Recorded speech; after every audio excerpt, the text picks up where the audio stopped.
第44屆香港電影金像獎最佳音效係，咦？個字同你差唔多似嘅，你應該識佢哋，留返俾你讀。秦字與太字的而且確兩個字非常相似，但係兩地相隔千里，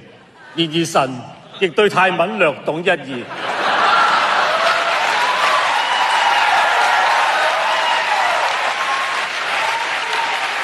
ตอนนี้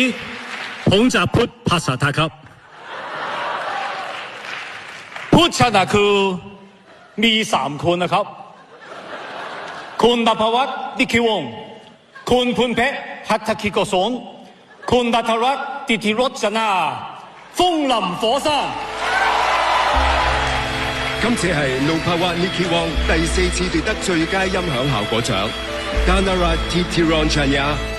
就第2次獲獎，而 Phunpek Hattagikosong 則首次獲獎。